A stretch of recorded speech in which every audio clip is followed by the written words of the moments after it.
అమరావతి సచివాలయంలో రేపు ఉదయం 11 గంటలకు ఏపీ కేబినెట్ భేటీ నిర్వహించనున్నారు. సీఎం చంద్రబాబు అధ్యక్షతన సచివాలయంలో మొదటి బ్లాక్ లో మంత్రివర్గ సమావేశం జరగనుంది. ఈ సమావేశంలో ఉద్యోగులకు సంక్రాంతి కానుక ప్రకటించే యోచనలో ఏపీ ప్రభుత్వం ఉన్నట్లు అధికార వర్గాలు అంటున్నాయి.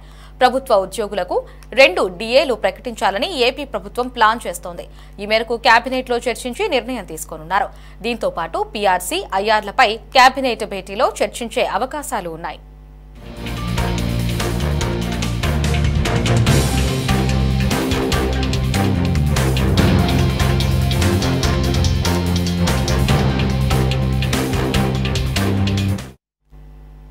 ఇక ఇదే అంశానికి సంబంధించి మరిన్ని అప్డేట్స్ ని మా కరెస్పాండెంట్ రామకృష్ణ ఫోన్ లో అందిస్తారు. రామకృష్ణ, చెప్పండి, రేపు ఉదయం 11 గంటలకు ఏపీ సచివాలయంలో కేబినెట్ భేటీ నిర్వహించనున్నారు. ప్రధానంగా ఈ భేటీలో ఏ అంశాల గురించి చర్చించనున్నారు? లహరి, రేపు ముఖ్యమంత్రి చంద్రబాబు అధ్యక్షతన సచివాలయంలో కేబినెట్ భేటీ జరగబోతా ఉంది. ఏపీలో కూటమి ప్రభుత్వం ఉద్యోగులకు సంక్రాంతికి కానుక ఇచ్చేందుకు సిద్ధమవుతున్నట్లు తెలుస్తా ఉంది.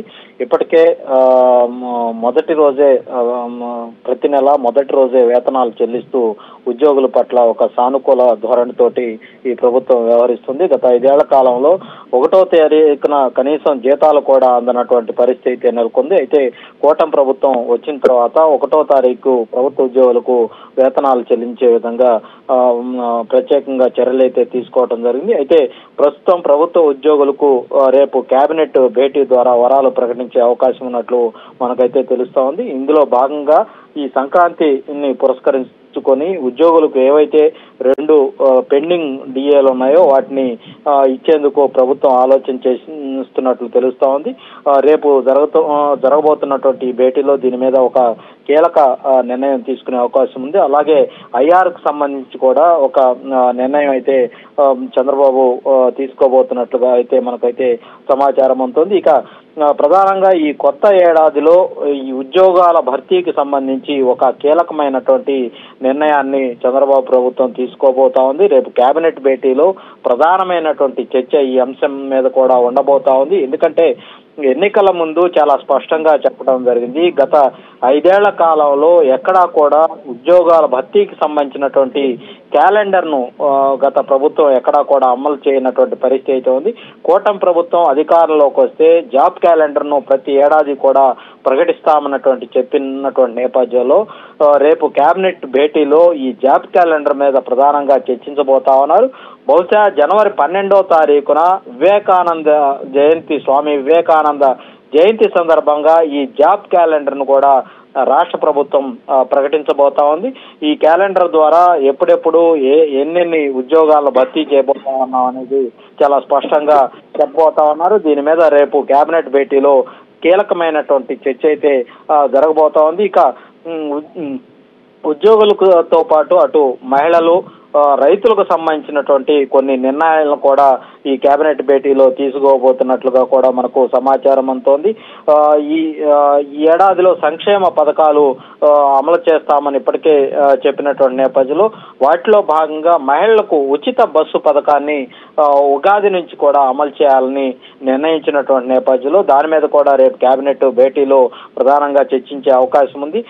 ఎందుకంటే ఇప్పటి వరకు ఈ కొత్త బస్సులు లేకపోవటం, బస్సు సౌకర్యం అనేక గ్రామాలకు లేకపోవటం, ఉన్న బస్సులన్నీ కూడా పాతవి కావటంతో వాటి స్థానంలో కొత్త బస్సులు కొనుగోళ్లు ప్రస్తుతం అయితే జరుగుతోంది. ఇప్పటికే చాలా కొత్త బస్సులను కూడా రోడ్ల మీదకు వచ్చినటువంటి నేపథ్యంలో రేపు ఉగాది నుంచి పూర్తి స్థాయిలో ఈ మహిళలకు ఉచిత బస్సు పథకాన్ని అమలు చేయాలన్నటువంటి నిర్ణయాన్ని అయితే రేపు దాని మీద కూడా కేబినెట్ లో చర్చించే అవకాశం ఉంది. ఇక రైతులకు అన్నదాత సుఖీభవ, అలాగే తల్లికి వందనం పథకాల వంటి వాటికి సంబంధించి కూడా ఒక షెడ్యూల్ ను ఈ భేటీ ద్వారా ఖరారు చేస్తారని కూడా మనకైతే సమాచారం ఉంటుంది.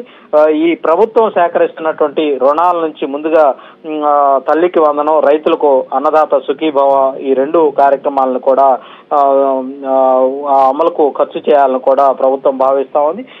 ఈ 2 పథకాలను ఎప్పుడు ఏ సమయంలో ఈ రెండింటినీ కూడా ప్రజలకు అందించాలనేది రేపు జరగబోతున్నటువంటి కేబినెట్ భేటీ ద్వారా దానికి సంబంధించినటువంటి ఒక కార్యాచరణను ప్రకటించే అవకాశం అయితే కల్పిస్తా ఉంది. ఇక కొత్త రేషన్ కార్డులు, కొత్త పెన్షన్ల మీద చాలా మంది ఆశలు పెట్టుకొని ఉన్నారు. వాళ్ళందరికీ కూడా పెద్ద సంఖ్యలో ఈ అర్హులైనటువంటి లబ్ధిదారులకు వాళ్ళందరికీ కూడా కొత్త రేషన్ కార్డులు, కొత్త పెన్షన్లు ఇవ్వాలన్నటువంటి ఒక నిర్ణయం కూడా రాష్ట్ర ప్రభుత్వం తీసుకునే అవకాశం అయితే ఉంది. రేపు కేబినెట్ భేటీలో దీనికి సంబంధించి ఎవరైతే అర్హులు ఉన్నారో కొత్తగా మంజూరు వాళ్ళకి ఈ పెన్షన్లు కావచ్చు, రేషన్ కార్డులు కావచ్చు, దానికి సంబంధించినటువంటి ఒక నిర్ణయం అయితే తీసుకోబోతున్నట్లు తెలుస్తోంది. ఇక ఏపీకి పెట్టుబడుల వరద రాబోతోంది. అనేకం ప్రైవేటు సంబంధించినటువంటి కంపెనీలు ఈ రాష్ట్రంలో వాళ్ళ యొక్క పెట్టుబడులు పెట్టేందుకు ఆసక్తిగా ప్రదర్శిస్తూ ఇప్పటికే ముఖ్యమంత్రి చంద్రబాబు కలిసి వాళ్ళ యొక్క సమ్మతిని తెలియజేసినటువంటి నేపథ్యంలో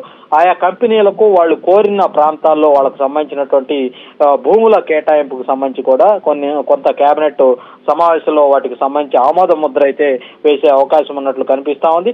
ఇక అమరావతి క్యాపిటల్ సిటీ నిర్మాణానికి సంబంధించి ఇప్పటికే టెండర్ల ప్రక్రియ ప్రారంభమైంది. జనవరి 15 నుంచి కూడా ఈ టెండర్ల ప్రక్రియ ప్రారంభమై కొన్ని పనులు ప్రారంభమయ్యే అవకాశం ఉంది. మరికొన్ని పనులు జనవరి చివరి నాటికి ప్రారంభమయ్యే అవకాశం ఉన్నటువంటి నేపథ్యంలో క్యాపిటల్ సిటీ నిర్మాణ పనులు వేగవంతంగా ముందుకు తీసుకువెళ్లే దాని మీద కూడా ప్రధానంగా ఈ కేబినెట్ భేటీలో చర్చించే అవకాశం అయితే కనిపిస్తా ఉంది. ఇక పోలవరం అంశానికి సంబంధించి 2026 నాటికి ఈ పోలవరం పూర్తి స్థాయిలో ప్రజలకు అందుబాటులోకి తేవాలి. సాగునీటికి సంబంధించి రైతులకు ఈ ప్రాంతానికి సంబంధించి ప్రధానంగా అటు విశాఖపట్నం నుంచి ఇటు ప్రకాశం జిల్లా వరకు కూడా దీని ద్వారా రైతులకు అవసరమైనటువంటి సాగు, త్రాగునీరు అందించాలన్నటువంటి ఏకైక ఉద్దేశంతో 26 నాటికి ఈ ప్రాజెక్టు పూర్తి స్థాయిలో ప్రజలకు అందుబాటులోకి తీసుకురావాలన్నటువంటి ఏకైక దృక్పథంతో పనిచేస్తున్నటువంటి నేపథ్యంలో దానికి సంబంధించి ఆ పోలవరం పురోగతి సంబంధించి పనులు ఏ విధంగా జరుగుతున్నాయి, ఎంతవరకు వచ్చింది, ఏంటి అన్న దాని మీద మంత్రివర్గంలో సమీక్షించే అవకాశం అయితే కనిపిస్తా ఉంది. ఇది మొత్తానికి కేబినెట్ భేటీలో కొన్ని ముఖ్యమైనటువంటి అంశాలు.